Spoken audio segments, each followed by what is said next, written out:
أعوذ بالله من الشيطان الرجيم. بسم الله الرحمن الرحيم. وجاء إخوة يوسف فدخلوا عليه فعرفهم وهم له منكرون. مخکې آیتونو کې دا خبره ذکر شوه، پاچا چې کله خوب ولیده یوسف علیه السلام د خوب تعبیر وکړه او د تعبیر په ضمن کې تدبیر یې هم ورته وښوده. نو پاچا یوسف علیه السلام د بندیخانې نه راوغوښته او کله چې خبرې ورسره وکړې قال انک اليوم لدینا مکین امین. او بالاخره یوسف علیه السلام یې د مصر د خزانو وزیر وټاکه.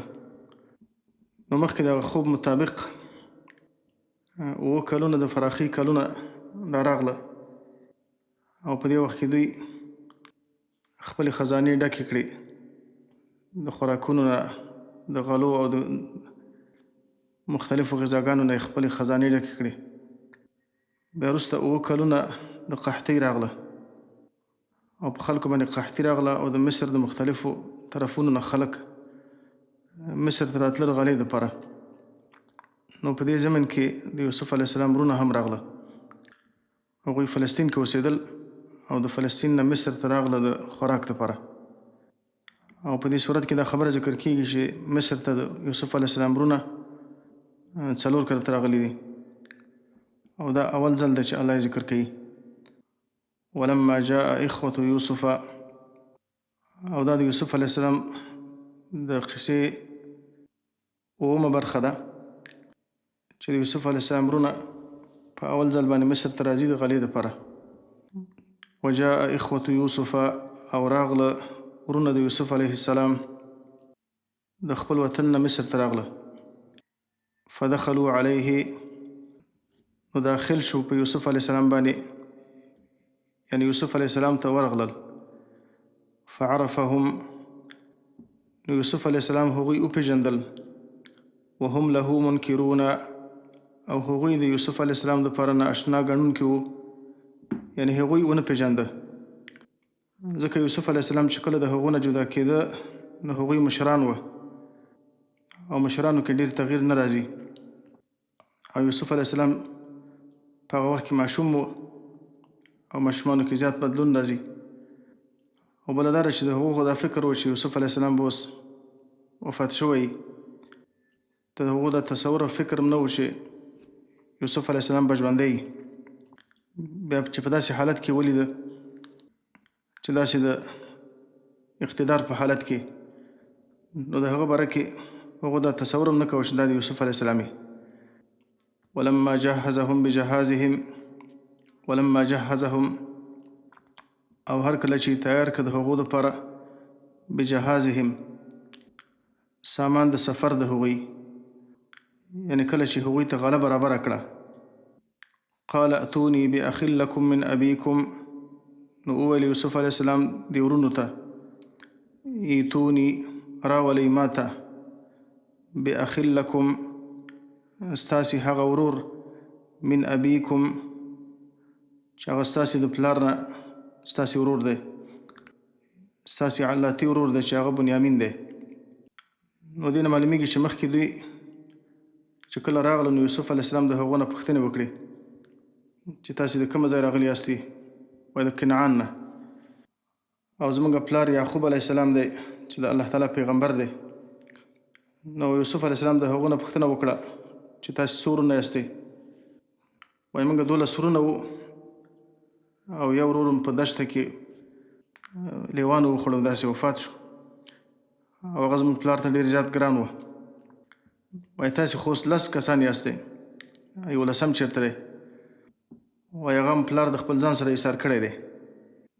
نو بیا یوسف علیه السلام ورته وویل چې بیا دپاره چې راځئ نو هغه به خامخا راولئ. قال اتوني باخ لکم من ابیکم، وویل یوسف علیه السلام دوی ته راولئ ما ته باخ لکم ورور ستاسو من ابیکم ستاسې د پلار د طرفه چې تاسو سره په پلار کې شریک دی، بنیامین چې هغه د یوسف علیه السلام سکه ورور و.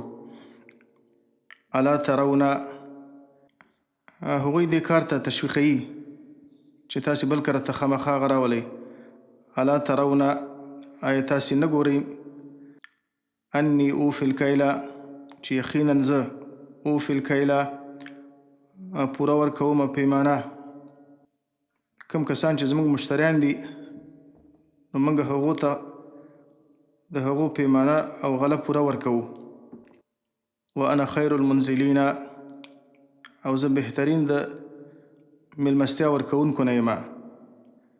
د هغوی ډېر اکرام وکړو، قدر یې وکړه، نو تشویق یې کړه چې زه غله هم پوره ورکوم او ښایسته میلمستیا ورکوم. نو تاسې هغه خپل ورور راولئ. فإن لم تأتوني به فلا کیل لکم. د ترغیب نه وروسته دوی ته ویره ورکوي که چېرته بیا دپاره هغه رانولئ نو بیا تاسو ته غله نه درکوم. فإن لم تأتوني به که تاسو رانولئ ما ته هغه فلا کیل لکم عندي نو نشته ده پیمانه ستاسو دپاره عندي زما په نظ باندې، یعنې ستاسې دپاره بیا زما په نظ باندې غله نشته ده او تاسې ته به غله بیا نه درکوم. ولا تقربون او تاسو بیا ما ته مه نږدې کېږئ. که بیا دپاره مې غه رانه وسته نو په آینده کې زه په تاسې باندې غله نه خرڅوم او بیا تاسې بلکل ما ته نږدې کېږئ هم مه. قالوا سنراود عنه اباه. وویل ورونو د یوسف علیه السلام سنراود عنه زر ده چې موږ به مطالبه وکړو د هغه په باره کې اباه د هغه د پلار نه. د پلار نه به د هغه باره کې مطالبه وکړو. او مراوده دې ته ویل کېږي چې په چل چل باندې خپل پلار ته قناعت ورکړو چې موږ سره راولېږي. ځکه دوی په دې باندې مطمئن وو چې پلار د هغه باره کې موږ باندې اعتماد نه کوي، ځکه چې موږ پلار ته بې باوره شوي یو. وإنا لفاعلون او یقینا موږ خامخا د دې کار کوونکي یو او په دې کار کې هیڅ کوتاهي نه کوو. د پلار نه مطالبه کوو او هغه ته قناعت ورکوو چې موږ سره راولېږي. وقال لفتيانه اجعلوا بضاعتهم في رحالهم.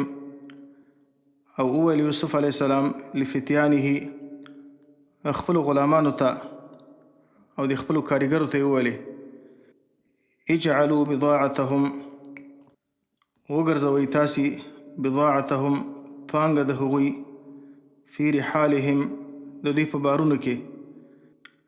دوی چې دا کوم مال د ځان سره راوړی دی د خوراک د اخیستلو دپاره هغه د دوی په دې بارونو کې بیرته ورته کېدی. لعلهم یعرفونها دې لپاره چې هغوی یعرفونها وپېژني دا خپله بضاعه او دا خپله پانګه. اذا انقلبوا الى اهلهم کله چې واپس شي خپل اهل ته. لعلهم یرجعون دې لپاره چې دوی بیرته واپس شي موږ ته. کله چې دوی دا خپله پانګه ویني چې موږ ورته دا پانګه بیرته واپس کړې ده او دا خوراک هم ورته مفت ورکړی دی نو کیدای شي دوی د دې لپاره واپس شي چې دوی دا فکر وکړي چې د هغو خلکو موږ باندې حق پاتې دی او زموږ نه پیسې نه دي اخیستي او دا خوراک زموږ لپاره حرام دی. نو دې لپاره به واپس شي. یا دې لپاره کله چې زموږ دا کرم او دا سخاوت ویني نو دې نه به متاثره شي او بیرته به واپس راشي. فلما رجعوا الى ابيهم نو هر کله چې واپس شو دوی الى ابيهم خپل پلار ته قالوا یا ابانا نو وویل دوی خپل پلار ته یا ابانا ای زموږ پلاره منع منا الکیلو منع کړی شوې ده زموږ نه الکیلو پیمانه. یو بار د خوراک زموږ نه منع شوی دی. منع منا الکیلو منع کړی شوی ده زموږ نه پیمانه، یعنې خوراک زموږ نه منع شوی دی. یعنې په آینده کې که موږ خپل ورور د ځان سره بونځو موږ ته دا خبره کړې ده چې بیا دپاره به تاسو ته خوراک نه درکوو. فارسل معنا اخانا نو ولېږه زموږ سره زموږ ورور نکتل دې لپاره چې موږ پیمانه راوړو، یعنې موږ خوراک راوړو، غله د ځان سره راوړو، ځکه په آینده کې د هغه نه بغیر موږ ته غله نه راکوي. وإنا له لحافظون او یقینا منګه له لحافظون د هغه دپاره خامخا حفاظت کوونکي یو. قال هل آمنكم عليه إلا كما أمنتكم على أخيه من قبل. وویل یعقوب علیه السلام هل آمنكم عليه یعنی اعتماد نه کوم زه په تاسو باندې علیه د هغه په باره کې الا کما امنتکم مگر لکه څنګه چې اعتماد کړی و ما په تاسو باندې علی اخیه د هغه د ورور په باره کې چې یوسف علیه السلام و من قبل مخکې د دې نه په تاسې باندې زه د ده باره کې اعتماد نه کوم ځکه چې مخکې مې وکرت د یوسف علیه السلام باره کې تاسې باندې اعتماد کړی دی او تاسې د هغه باره کې خیانت وکړه. فالله خیر حافظا نو الله تعالی بهتر دی حافظا د حفاظت کوونکي په توګه باندې بس زه په الله باندې سپارم تاسې باندې نه سپارم او په تاسې باندې اعتماد نه کوم ځکه یعقوب علیه السلام په دې باندې پوه شو چې مجبوریت دی او که زه دا ونه لېږم او خوراک نه ورکوي نو دې ته مجبوره شو چې ورسره ویلېږي لیکن وایي زه په تاسو باندې نه سپارم زه په الله باندې سپارم. فالله خیر حافظا نو الله تعالی غوره دی حافظا د حفاظت کوونکي په توګه باندې یعنی بهترین حفاظت کوونکی دی. وهو ارحم الراحمین او دا الله تعالی ډېر زیات رحم کوونکی دی د ټولو رحم کوونکو نه د هر چا په نسبت باندې الله ډېر رحم کوونکی دی نو زه په الله باندې اعتماد کوم او په الله باندې سپارم. ولما فتحوا متاعهم او هر کله چې خلاص کړه دوی متاعهم خپل سامانونه د خپل کوم مال چې راوړی و غلی چې راوړی وه نو دا چې کله خلاصه کړه وجدوا بضاعتهم نو پیدا کړه دوی بضاعتهم خپله پانګه او خپل هغه قیمت چې د ځان سره وړی و ردت الیهم چې واپس شوی و دوی ته چې هغه یې بېرته ورته په بارونو کې ایښی و. قالوا یا ابانا ما نبغي نو وویل دوی خپل پلار ته یا ابانا ای زموږ پلاره ما نبغي موږ څه شی غواړو نور څومره قدر او عزت د دې عزیز مصر نه غواړو. هذه بضاعتنا ردت الینا دا زموږ قیمت او پانګه ده ردت الینا چې واپس شوې ده موږ ته. دا دومره سخي انسان دی او دومره عزتمن انسان دی چې دا زموږ قیمت یې بېرته موږ ته واپس کړی دی او دا خوراک یې موږ ته مفت راکړی دی او زموږ یې ډېر قدر عزت وکړه نو د دې نه اضافه څومره احسان موږ د هغه نه وغواړو او د څونه احسان تم او توقع د هغه نه وکړو. ونمیر اهلنا ونحفظ اخانا نو موږ به لاړ شو ونمیر اهلنا او غلبه راوړو د خپل اهل دپاره ونحفظ اخانا او حفاظت به کوو د خپل ورور ونزداد کیل بعیر او زیات به شو موږ کیل بعیر د یو اوښ د پیمانې په حساب باندې یعنی د یو اوښ پیمانه به زموږ دپاره زیاته شي د یو اوښ بار به زیات شي په دې کرت باندې چې موږ ځان سره بنیامین بوځو. نو یوسف علیه السلام نو د یوسف علیه السلام ورونو خپل پلار ته دوه خبرې وکړې. یوه خبره دا ده چې یوسف علیه السلام ورته وښوده د عزیز مصر ورته وښوده دوی خو نه پېژانده چې دا ډېر عزتمن انسان دی زموږ ډېر عزت وکړه او دا زموږ پانګه او قیمت یې بېرته واپس کړی دی نو موږ به لاړ شو او د خپل اهل دپاره به غله راوړو او د خپل ورور حفاظت به وکړو. ونزدادو کیل بعیر او زیات به شو په اعتبار د پیمانې د یو اوښ باندې. دا کیل بعیر دا تمیز دی محول عن الفاعل یعنی یو بار د اوښ به زموږ دپاره زیات شي. ذلک کیل یسیر ذلک دغه پیمانه ورکول او د خوراک ورکول کیل یسیر دا داسې پیمانه ده او داسې خوراک ورکول دي یسیر چې آسان دي په دې عزیز مصر باندې یعنی دا کار د هغه دپاره سخت نه دی عامو مفسرینو داسې معنا کړي او بله معنا یې دا ده ذالک کیل یسیر ذالک دا کوم څه چې موږ راوړي دي په دې ځل باندې کیل یسیر دا پیمانه ده لږ یعنی دا خوراک لږ دی دا خوراک په آینده کې زموږ دپاره کفایت نه کوي نو زموږ دې خبرې ته ضرورت دی چې موږ بیا مصر ته لاړ شو او نور خوراک راوړو دې ته زموږ اشد ضرورت دی ځکه ذلک کیل یسیر دا کوم خوراک چې موږ راوړی دی یسیر دلته معنا یعنی لږ دی دا زموږ دپاره په آینده کې کفایت نه کوي نو دوه خبرې ورته وکړې یوه خبره دا ده چې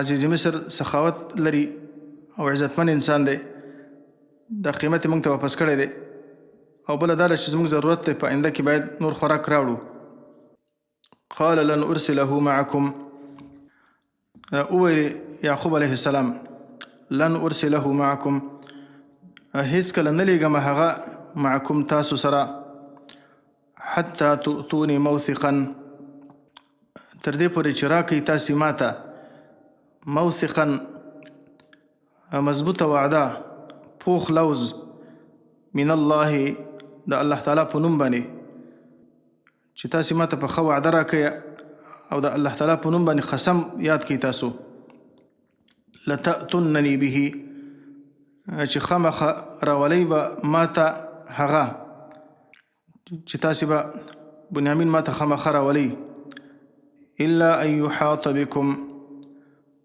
مگر دا چې احاطه وکړی شي په تاسو باندې مگر دا چې تاسې ټول راګیر کړی شئ په یو مصیبت کې داسې مصیبت راشي چې په ټولو باندې احاطه وکړي او تاسې ټول پکې هلاک شئ دا به بیا ستاسې دپاره عذر وي او که تاسې روغ راځئ او دی پاتې کېږي نو دا زه نه منم فلما آتوه موثقهم فلما آتوه نو هر کله چې ورکه دوی یعقوب علیه السلام ته موثقهم خپل مضبوط لوز او مضبوطه وعده او د الله تعالی په نوم باندې قسم ورته وکړه چې خامخا به یې راولو قال الله على ما نقول وکیل وویل یعقوب علیه السلام الله على ما نقول وکیل الله تعالی په هغه څه باندې چې موږ تاسې وایو وکیل الله تعالی په دې باندې ذمہوار دی او الله په دې باندې خبر دی الله نه هیڅ یو شی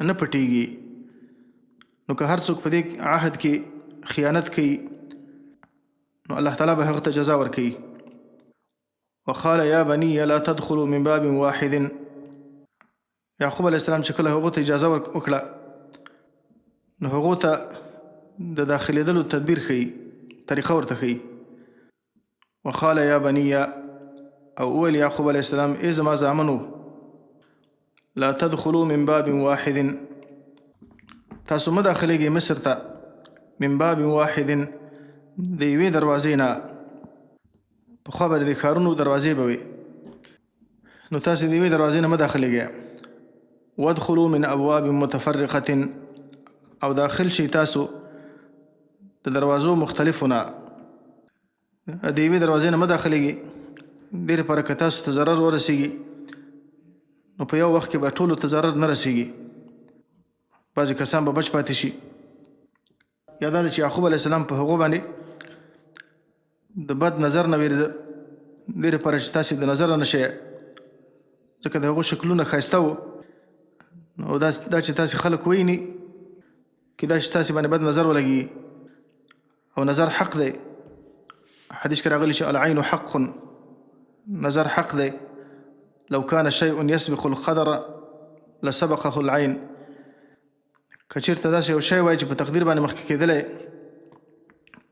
نو دا بد نظر به په تقدیر باندې مخکې شوی وای لیکن د الله په تقدیر باندې هیڅ شی نه مخکې کېږي او رسول الله صلی الله علیه وسلم به حسن و حسین رضی الله عنهما به دمول به او داسې ویل اعیذکما بکلمات الله التامه من كل شیطان وهامه ومن كل عین لامه.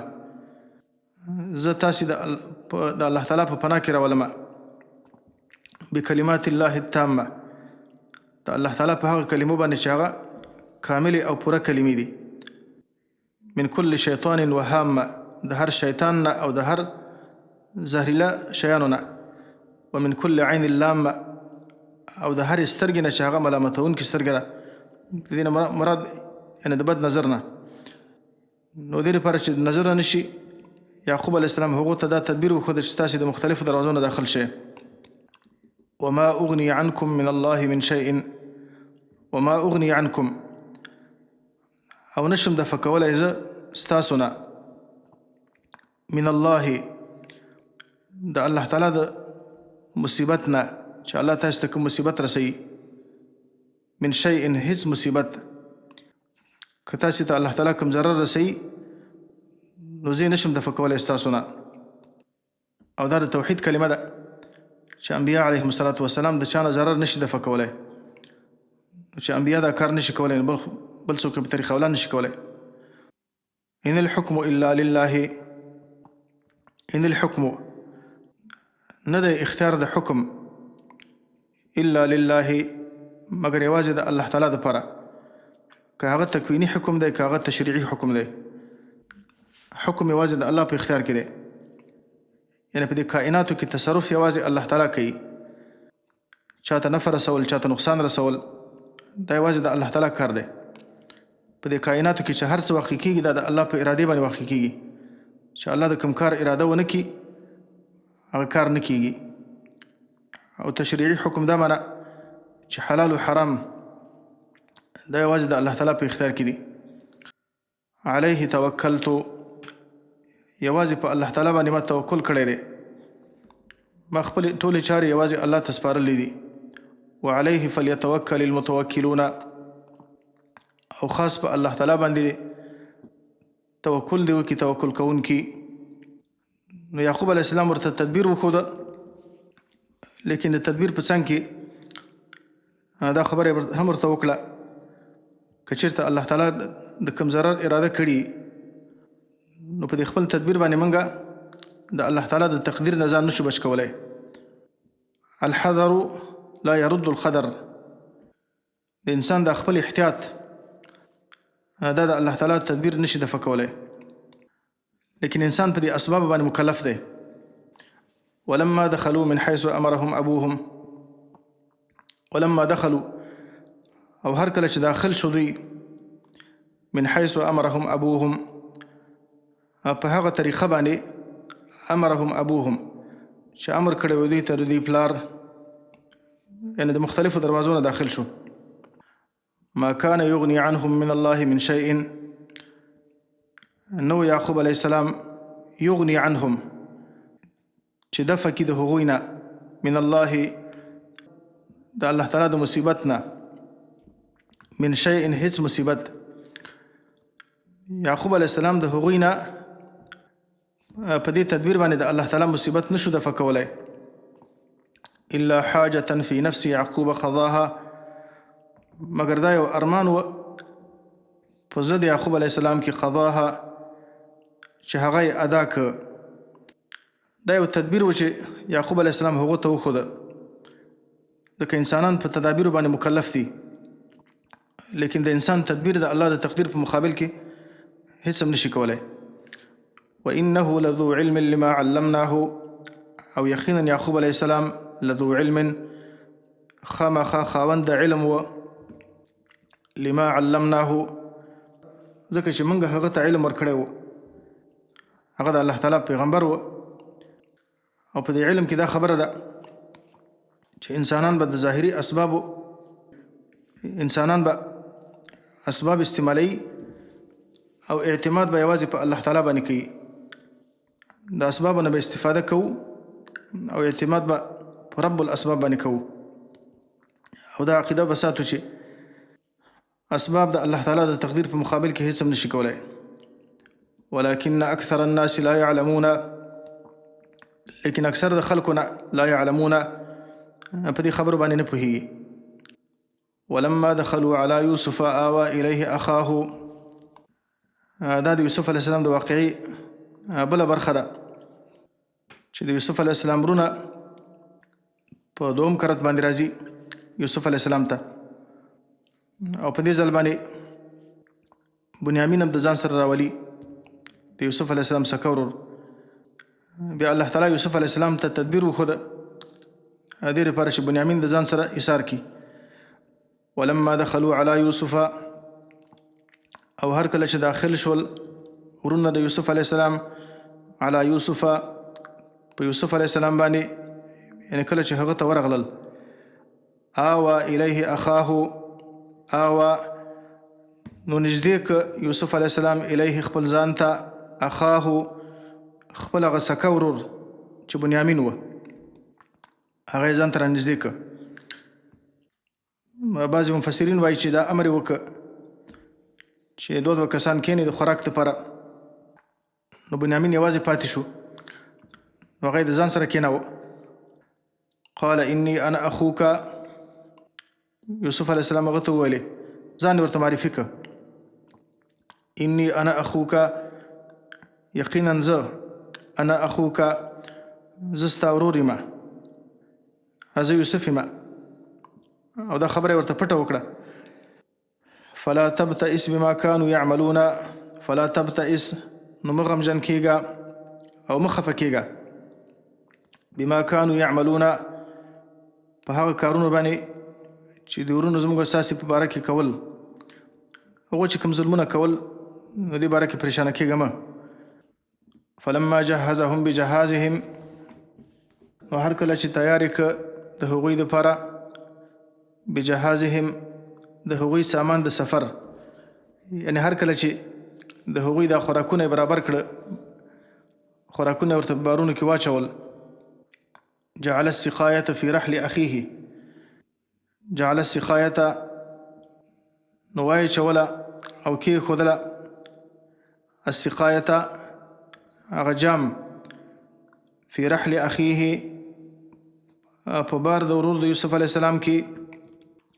یوسف علیه السلام د خپلو کاریګرو ته وویلې د دوی په بارونو کې چې کله تاسې خوراک اچوئ، نو دغه جام چې دا پیمانه وه، دا جام هم وه او پیمانه هم وه، وایي دا تاسو د بنیامین په بار کې کېدی، نو هغو دا جام د بنیامین په بار کې کېښوده، نو دا سقایه هم جام او هم پیمانه وه.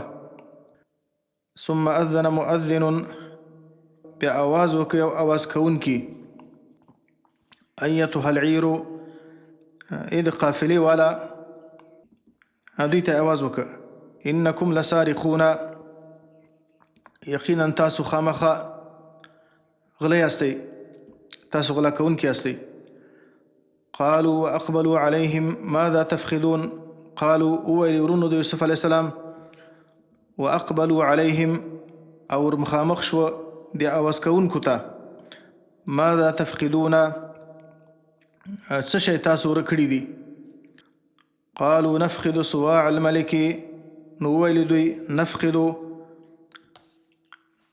ورک کړي منګه، صواع الملک پیمانه د پاچا، یا تفقدون دا معنی کېدای شي ماذا تفقدون تاسو څه شی لټوئ.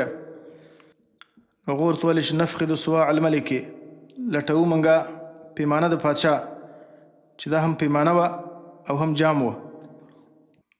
ولمن جاء به حمل بعیر، او د هغه چا دپاره جاء به چې هغه راوړي، حمل بعیر د هغه دپاره یو بار د اوښ دی، یو بار د اوښ خوراک ورته په انعام کې ورکو، که چا په خپله خوښه باندې راوړ نو د اوښ یو بار خوراک ورته په انعام کې ورکو.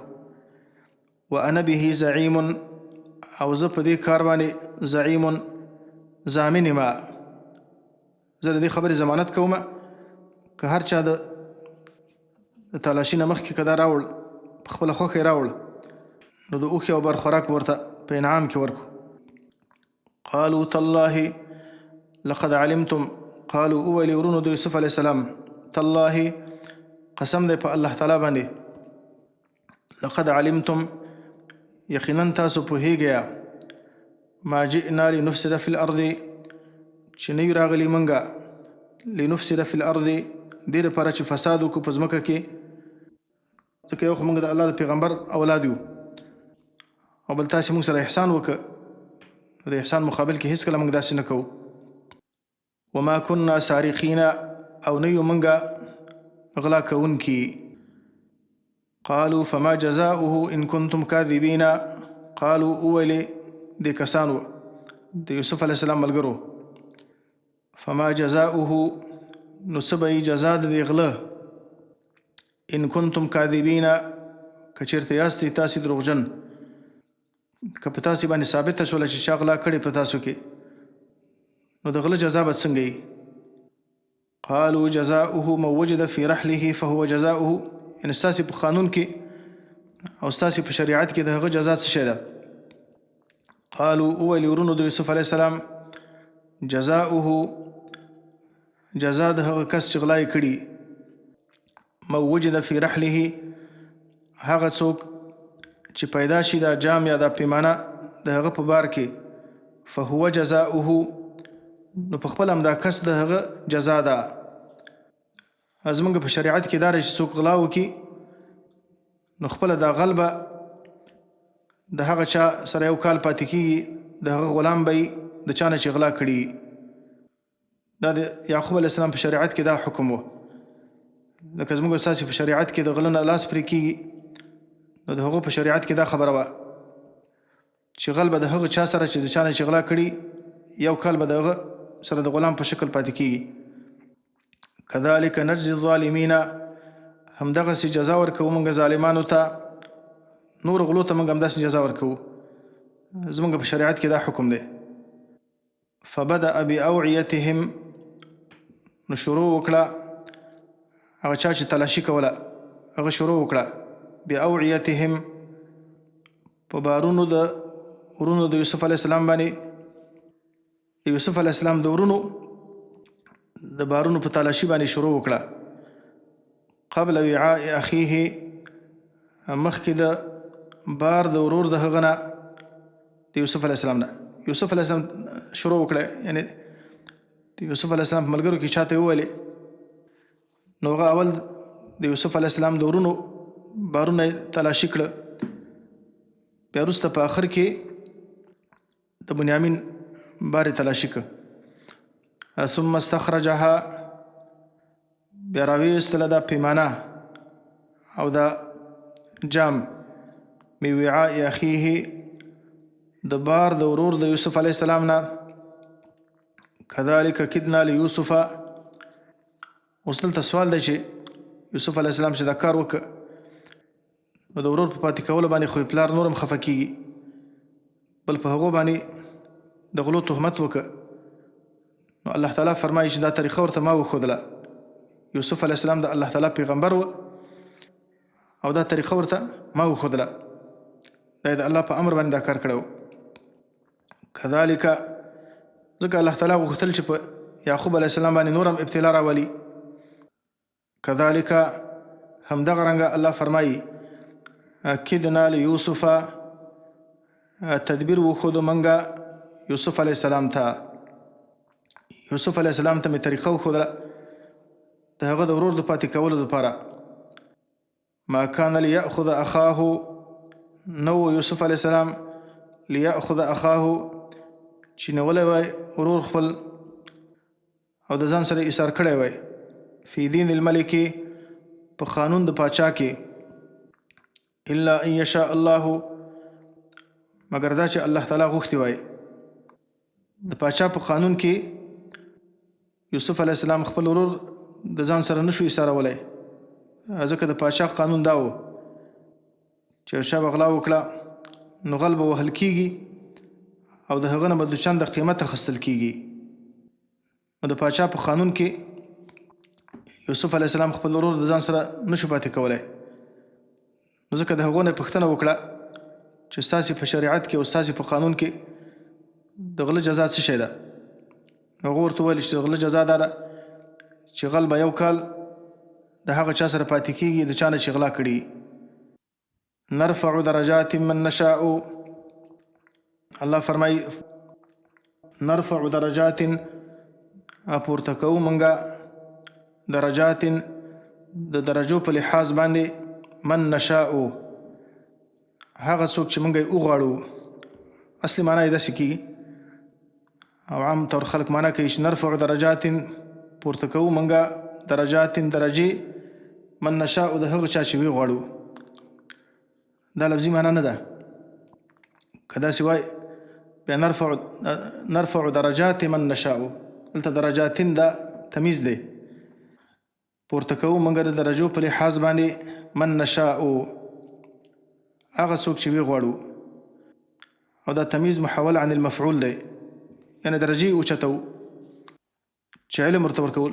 لکه یوسف علیه السلام ته چې الله دا علم ورک وفوق كل ذي علم علیم، او د پاسه د هر صاحب د علم نه علیم لوی عالم دی.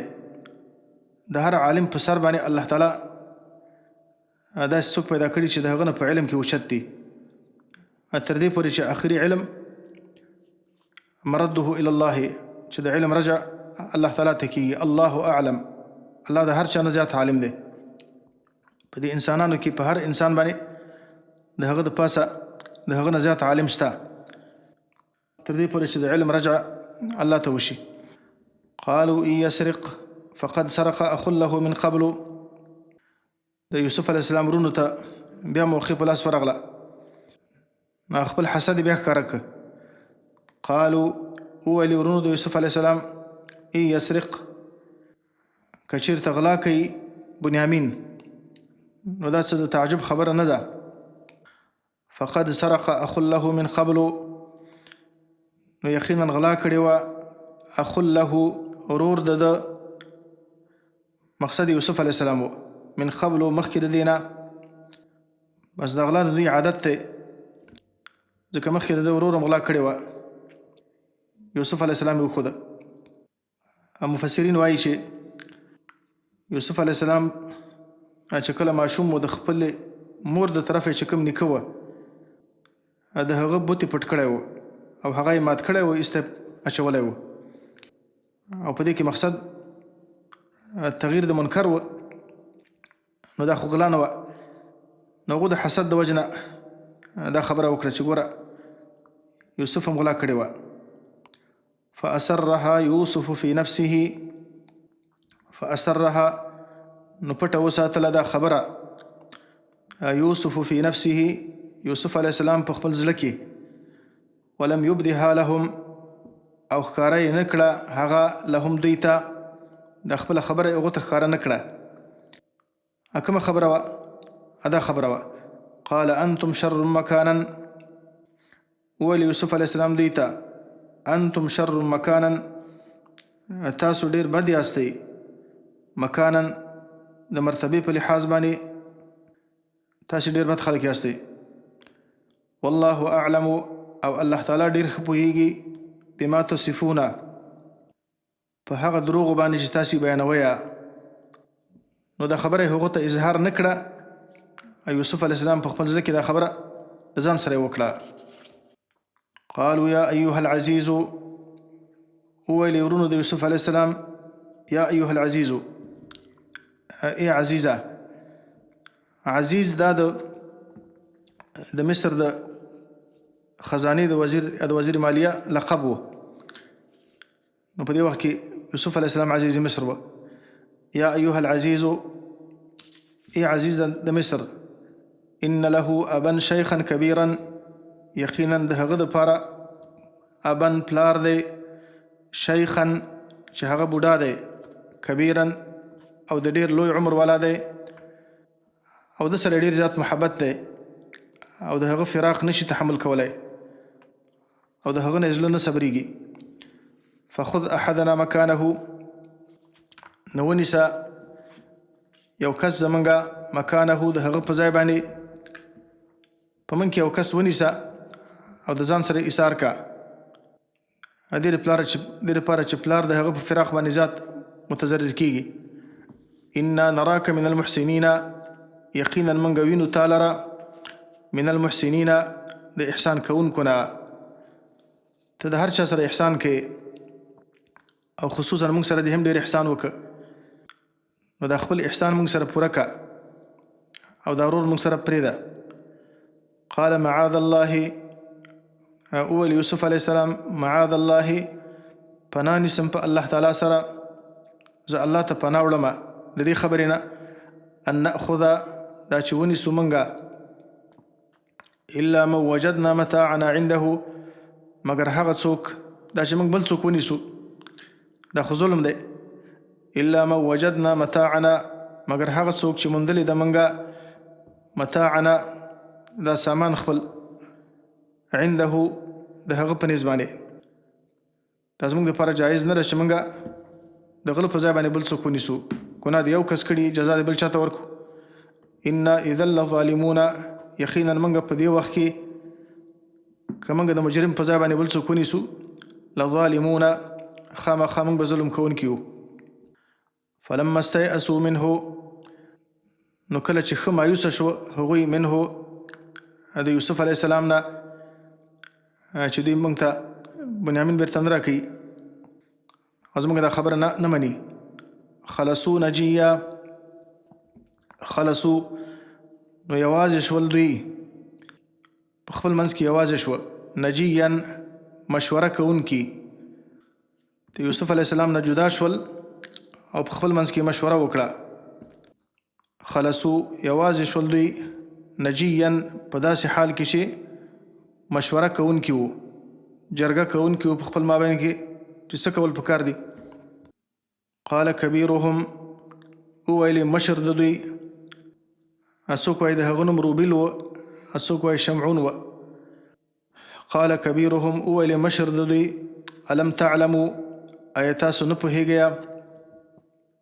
ان اباکم چې یقینا پلار ستاسو قد اخذ علیکم یقینا اخستی ده په تاسو باندې لازمه کړې ده موثقا مضبوطه وعده من الله د الله تعالی په نوم باندې ستاسو نه مضبوطه وعده اخستې ده چې تاسو به هغه د ځان سره خامخا بیرته راولئ. لتأتونني به، چې خامخا به تاسو هغه راولئ. ومن قبل ما فرطتم في يوسف، او آیا تاسو نه پوهیږئ ومن قبل او مخکې د دې نه ما فرطتم في يوسف هغه چې تاسو کوتاهي کړې ده په باره د یوسف علیه السلام کې، هغه هم تاسو ته معلوم دي. استفهام تقریري دی، یعنې تاسو ته معلومه ده چې د ده باره کې پلار ستاسو نه وعده اخیستې ده او د دې نه مخکې د هغه د ورور یوسف علیه السلام باره کې هم تاسو کوتاهي کړې ده. فلن ابرح الارض، او د هغه باره کې چې کومه وعده هم د پلار سره کړې وه هغه هم د هغې لحاظ هم نه و ساتلی. فلن ابرح الارض، نو هیڅکله نه پرېږدم زه ځمکه د مصر، د دې ځمکې نه وځم حتی یأذن لي ابي، تر دې پورې چې اجازه وکړي ما ته زما پلار، تر دې پورې چې پلار ما ته اجازه وکړي چې بس راشه او د مصر ځمکه پرېږده. او يحكم الله لي، یا دا چې فیصله وکړي الله تعالی زما دپاره، الله دا فیصله وکړي او دا زموږ ورور را آزاد کړي راته. وهو خیر الحاکمین، او دا الله تعالی غوره د فیصله کوونکو نه دی. د الله تعالی فیصله د عدل او د انصاف فیصله ده. ارجعوا الى ابيكم، واپس شئ تاسو خپل پلار ته. فقولوا، نو تاسو ووایئ خپل پلار ته یا ابانا ای زموږ پلاره، ان ابنک سرق، یقینا ستا زوی سرق غلا یې وکړه. وما شهدنا الا بما علمنا، وما شهدنا او موږ ګواهي نه ورکوو الا بما علمنا مگر په هغه خبره باندې علمنا چې موږ په هغې باندې عالم یاستو، چې دا خبره بالکل موږ ته یقیني معلومه ده. موږ په خپلو سترګو باندې ولیده چې د هغه د بار نه پیمانه راویسته یا جام راویسته. وما كنا للغیب حافظین، وما كنا او نو منګه للغیب د پاره د غیب او حافظین حفاظت کوونکي، یعنې په غیب باندې نه پوهېدلو. موږ ته دا معلومه نه وه چې داسې پیښه به واقع کېږي. موږ چې تاسو سره کله وعده کوله په دې باندې خبر نه و چې داسې به پیښېږي، او دا خبره حقیقت ده. واسأل القرية التي كنا فيها، او که چېرته ستا زموږ په خبره کې شک وي او زموږ د خبرې تصدیق نه کوې، واسأل القرية، او پوښتنه وکړه القرية التي كنا فيها، د هغه کلي والا نه كنا فيها چې موږ وو په هغې کې. د مصر د خلکو نه پوښتنه وکړه. والعير التي اقبلنا فيها، او د هغې قافلې والا نه پوښتنه وکړه التي اقبلنا فيها، هغه قافله چې راغلو موږ په هغې کې. دا زموږ وطن، زموږ د وطن خلک چې موږ سره تللي وو او موږ سره بیرته راغله، نو د هغو نه پوښتنه وکړه. ټولو ته دا خبره معلومه ده. وإنا لصادقون، او یقینا موږ خامخا رښتیني یو په دې خبره کې. قال بل سولت لكم انفسكم امرا، وویل یعقوب علیه السلام هغوی ته بل سولت، بلکې ښایسته کړی دی لکم ستاسو دپاره انفسکم ستاسې نفسونو، امرا یو کار، ستاسې نفسونو تاسې ته یو ناروا کار ښایسته کړی دی، تاسې هغه ته کوم ضرر رسولی دی او ما ته هسې بانې کوئ. دې نه معلومیږي چې انبیا علیهم الصلاة وسلام په غیب باندې خبر نه و، ځکه دا خبره خو په دې ځل باندې حقیقت وه. مخکې د یوسف علیه السلام باره کې هم داسې خبره کړې وه. هلته خو واقعا دوی جرم کړی و او د یعقوب علیه السلام خبره حقیقت وه.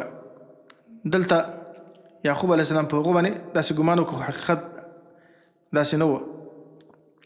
فصبر جمیل، نو زما کار صبر جمیل دی، او صبر جمیل دی ته ویل کېږي چې انسان مخلوق ته پکې شکایت نه کوي، بلکې هر څه الله ته سپاري.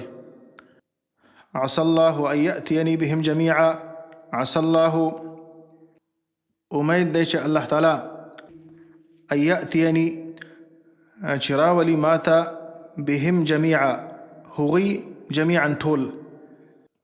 د جمع ضمیر استعمال که ځکه چې درې زامن شو، یوسف علیه السلام، بنیامین، بل هغه مشر. امید دی چې الله تعالی دا ټول بیرته ماته راولي. او یعقوب علیه السلام په دې خبره باندې ځکه مطمئن و.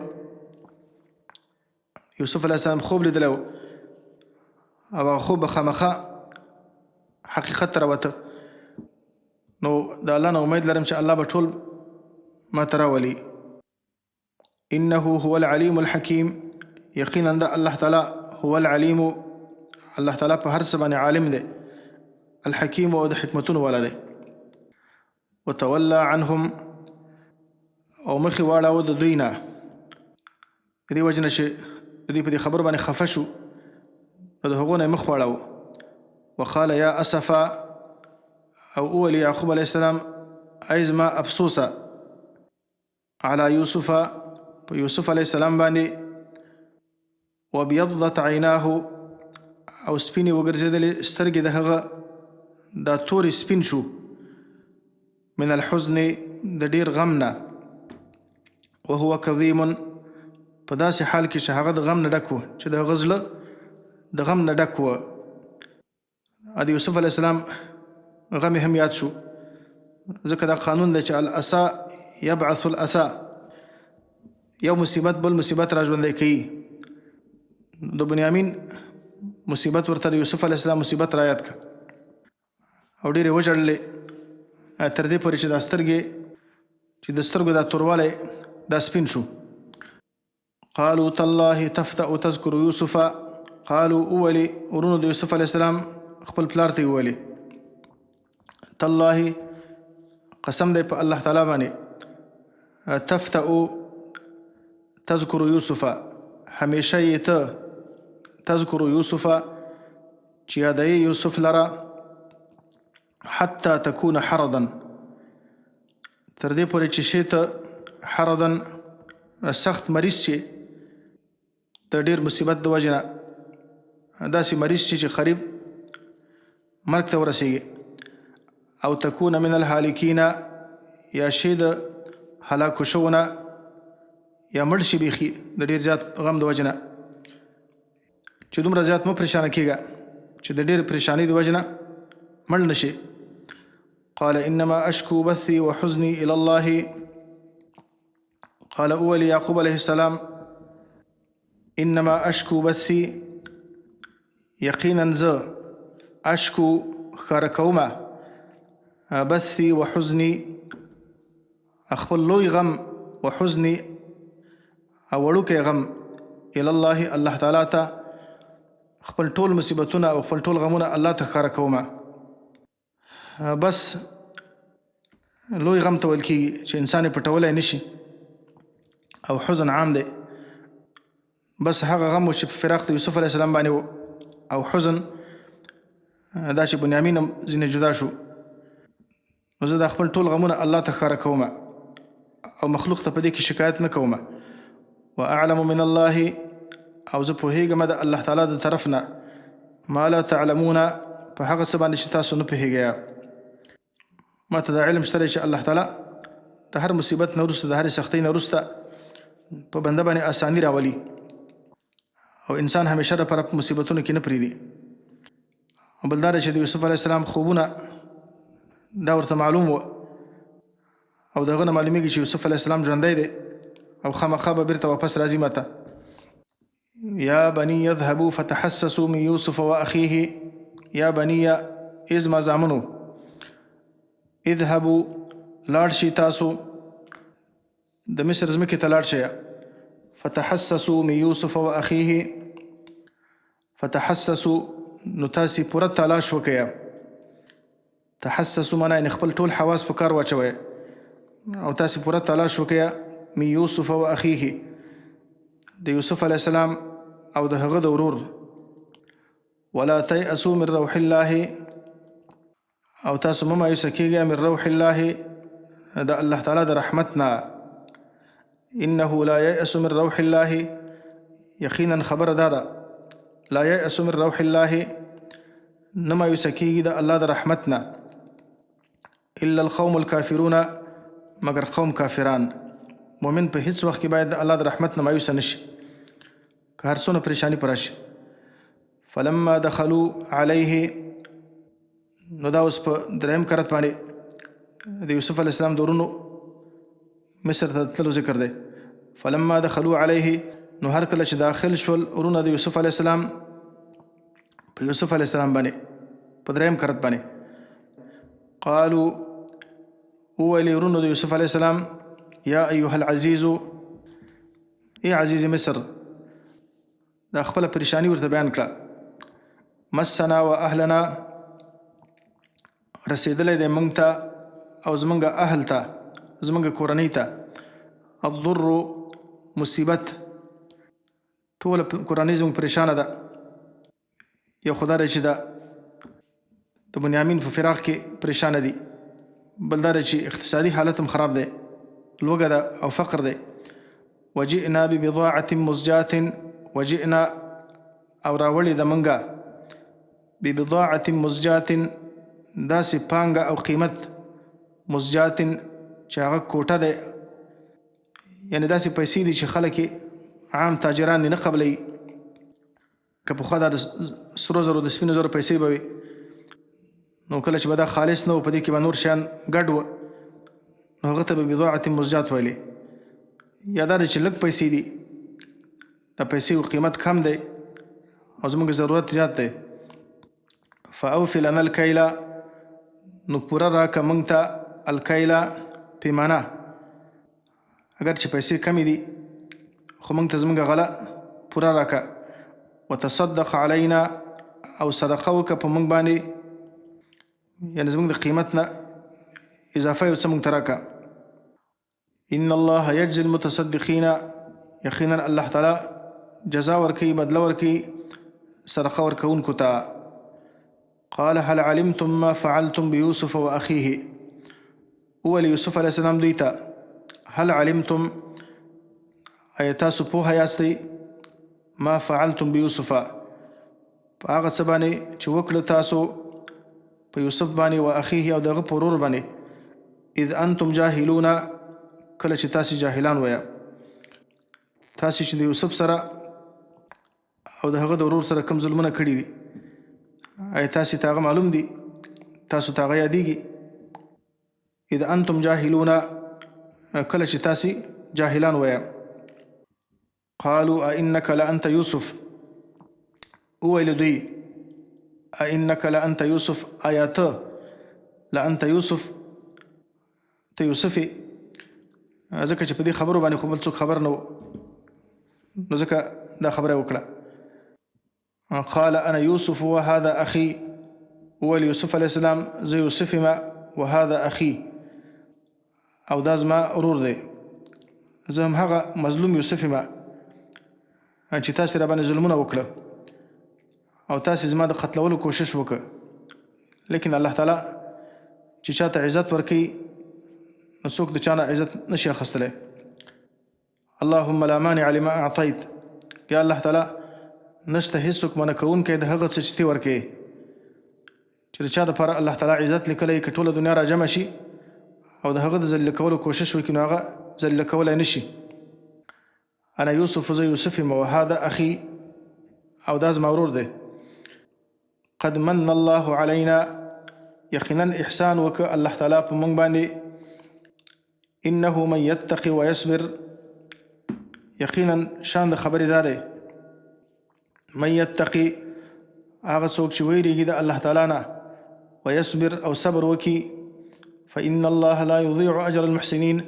نو یقینا الله تعالی نه ضایع کوي اجر د نیکوکارانو هغوی ته قسم دعوت ورکوي دا هر څه چې الله موږ ته راکړه دا دومره نعمتونه چې الله موږ ته راکړي دي د دې نعمتونو وجه دا تقوا صبر احسان ځکه د الله تعالی کار د صفاتو سره دی دا صفات چې هر څوک په ځان کې راولي تقوا په ځان کې پیدا کړي صبر په ځان کې پیدا کړي او د احسان ماده په ځان کې پیدا کړي نیک عمل په اخلاص باندې او په توجه باندې د الله دپاره نیک عمل کول نو الله تعالی داسې بدلی ورکوي قالوا تالله لقد آثرك الله علينا قالوا اویلی ورونو د یوسف علیه السلام تالله قسم دی په الله تعالی باندې لقد آثرك الله علينا یقینا غوره کړی ته الله تعالی په موږ باندې تا ته الله تعالی په موږ باندې غوروالی درکړی تا ته الله فضیلت درکړی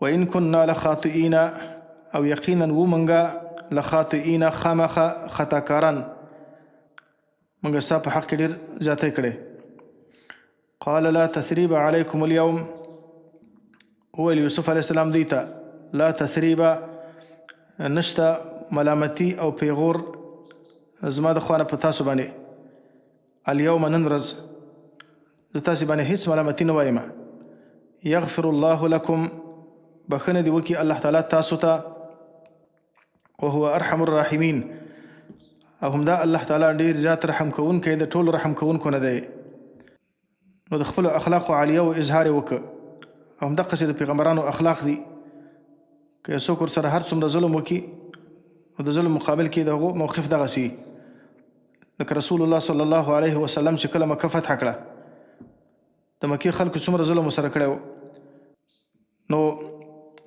د مکې خلکو ته یې وویل چې لا تثریب علیکم اليوم همدا خبره ورته وکړه زما د خوا نه په تاسې باندې هېڅ ملامتي نشته ده اذهبوا فانتم الطلقاء تاسو لاړ شئ او زما د خوا نه بلکل آزاد یاستئ یوسف علیه السلام هم د خپلو عالي اخلاقو اظهار وکړه اذهبوا بقمیصي هذا ویسئ تاسو بقمیصي هذا زما قمیص چې دا قمیص دی زما دا قمیص تاسو ویسئ فالقوه على وجه ابي ياتي بصيرا نو واچوئ تاسې هغه على وجه ابي په مخ د پلار زما باندې یاتي بصیرا چې راشي هغه بصیرا لیدونکی الله تعالی هغه ته بینایي ورکړي د هغه سترګو کې الله تعالی نظر پیدا کړي واتوني باهلکم اجمعین او راولي تاسې ماته باهلکم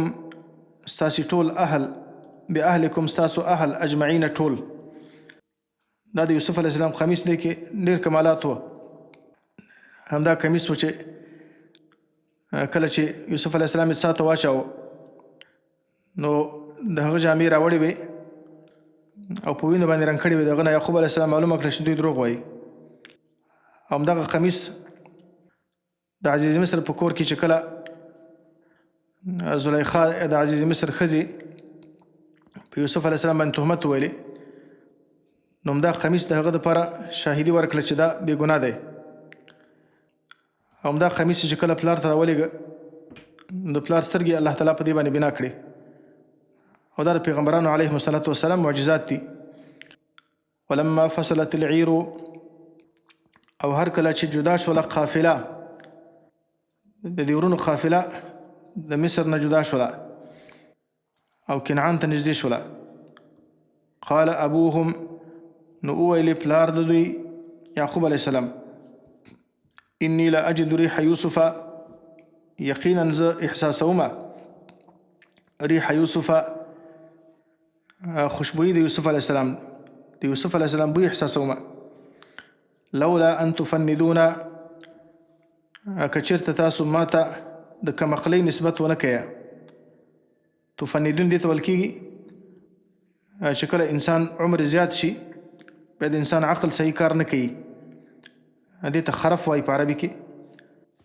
نو که تاسې ما ته د سادګۍ نسبت نه کوئ او د دې خبرې نسبت ما ته نه کوئ چې زه پرته وایم او په داسې حالت کې خبرې کوم چې فکر او عقل مې کار نه کوي نو زه یقینا د یوسف علیه السلام د بوی احساس کوم. عبدالله بن عباس وایي چې تقریبا د 8 ورځو په مسافه کې دا بوی احساس که. قالوا تالله انك لفي ضلالك القديم.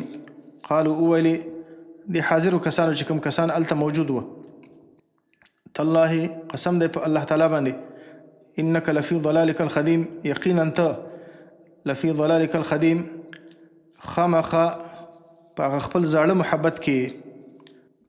ضلال اصل کې ورکېدلو ته وایي. بیا ضلال په قرآن کریم کې په مختلفو معناګانو باندې استعمالیږي. کله د ګمراهۍ په معنا باندې استعمالیږي کله د هېرېدلو په معنا باندې استعمالیږي او کله د محبت په معنا استعمالیږي او کله د سادګۍ په معنا استعمالیږي. دې صورت کې مخکې تیر شو انا لنراک فی ضلال مبین. هلته مراد د ضلال نه سادګي وه او دلته مراد د ضلال نه محبت دی. ځکه انسان د یو چا په محبت کې بلکل ورک شي نو اصل معنا د ضلال ورکېدل دي. انک لفی ضلالک القدیم یقینا ته په هغه خپل زاړه محبت کې پخوانی محبت و مینه چې ستا د یوسف سره وه هغه ستا د زړه نه ده وتلې. ځکه پیغمبر ته که څوک د ګمراهۍ نسبت وکړي دا خو کافر کېږي په دې باندې. فلما ان جاء البشیر نو هر کله چې راغی هغه زیری ورکوونکی د چا سره چې قمیص وه القاه علی وجهه نو واچاو هغه قمیص علی وجهه په مخ د یعقوب علیه السلام باندې فرتد بصیرا نو بیرته واپس بنا شو. الله تعالی په سترګو کې د لیدلو طاقت پیدا کړ ځکه د ډېرې زیاتې ژړا د وجې نه په سترګو باندې نابینا شوی و نو الله تعالی بیرته بنا کړ. قال الم اقل لكم وویل یعقوب علیه السلام خپلو بچانو ته الم اقل لكم آیا نو ویلي ما تاسو ته انی اعلم من الله چې یقینا زه پوهېږم د الله تعالی د طرف نه ما لا تعلمون په هغه څه باندې چې تاسو نه پوهېږئ. قالوا یا ابانا استغفر لنا ذنوبنا وویلې ورونو د یوسف علیه السلام یا ابانا ای زموږ پلاره استغفر لنا ذنوبنا بخښنه وغواړه زموږ دپاره ذنوبنا زموږ د ګناهونو نه زموږ د ګناهونو باره کې د الله نه موږ ته بخښنه وغواړه. انا كنا خاطئین یقینا موږ وو خاطئین خطاکاران یقینا زموږ نه ډېره کوتاهي شوې ده. او د خاطئین باره کې مې پرون ویلې خاطئ هغه چا ته ویل کېږي چې په قصد باندې یو ګناه کوي او مخطئ معنا چې د چا نه خطأن یو سړی خطأن په ګناه کې واقع شي بغیر د قصد نه او خاطئ معنا چې په قصد باندې ګناه کوي. قال سوف استغفر لكم ربي.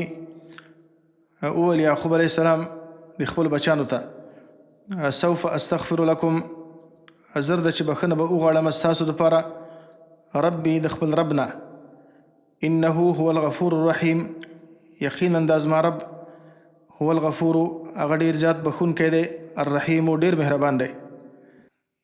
یا خدا دی چې د هغو سره وعده وکړه دا ستاسې ګناه او جرم ډیر لوی جرم دی، نو زه به په داسې وخت کې د الله نه ستاسو دپاره بخښنه وغواړم چې هغه د اجابت وخت وي. د سهار په وخت کې به د الله تعالی نه ستاسو دپاره بخښنه وغواړم دې لپاره چې الله زما دعا قبوله کړي.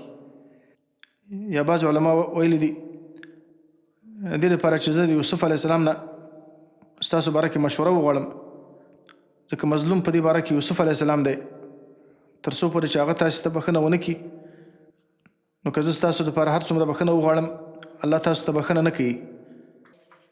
ځکه یعقوب علیه السلام په دې باندې خبر نه و چې یوسف علیه السلام هغو ته بخښنه کړې ده، یغفر الله لکم وهو ارحم الراحمین. فلما دخلوا على یوسف، نو هر کله چې داخل شول روان شو ټول د مصر طرف ته، او مصر ته لاړه، ټوله کورنۍ مصر ته انتقال شوه. فلما دخلوا على یوسف، نو هر کله چې داخل شول په یوسف علیه السلام باندې، آوا الیه ابویه، نو را نږدې کړه خپل ځان ته ابویه خپل مور و پلار. بعضې مفسرین وایي چې خپله مور یې وفات شوې وه او یعقوب علیه السلام د هغه د خاله سره نکاح وکړه، او خاله هم داسې ده لکه د مور په شان، لیکن دا اسرائیلي روایت دی او ظاهره دا ده چې خپله مور یې ژوندۍ وه. آوا الیه ابویه، نو ځان ته را نږدې کړه خپل مور پلار. وقال ادخلوا مصر ان شاء الله آمنین، او ویې ویلې دوی ته ادخلوا مصر، داخل شئ تاسو مصر ته، ان شاء الله که د الله تعالی اراده وه، آمنین د امن په حالت کې. یوسف علیه السلام د خپل کورنۍ او د مور پلار د استقبال دپاره د مصر نه بیرون ووته. د مصر نه بیرون یو ځای جوړ کړه، او هلته د مور پلار او د خپل کورنۍ اکرام وکړه. بیا د هغه نه وروسته یې ورته وویل چې مصر ته داخل شئ. وقال ادخلوا مصر ان شاء الله آمنین، داخل شئ مصر ته که د الله اراده وه په امن کې، چې تاسې به دلته په امن کې ژوند کوئ. ورفع ابویه علی العرش، ورفع او راپورته کړه یوسف علیه السلام ابویه خپل مور پلار علی العرش په خپل تخت باندې. یوسف علیه السلام خپل مور پلار د ځان سره په خپل تخت باندې کېنول. وخروا له سجدا، او پرېوتل دوی ټول له یوسف علیه السلام ته سجدا سجده کوونکي، مور و پلار او ورونه ټولو سجده ورته وکړه، او دا د احترام سجده وه. او په دې سجدې کې د تندي ایښودل په ځمکه باندې نه وه، هسې د سر ټیټول وه، پکې سرونه ټیټول، او دا د تحیې او د احترام په شکل باندې وه. دا د هغو سلام وه او یو چاته احترام، او دا په مخکې ادیانو کې جایزه وه.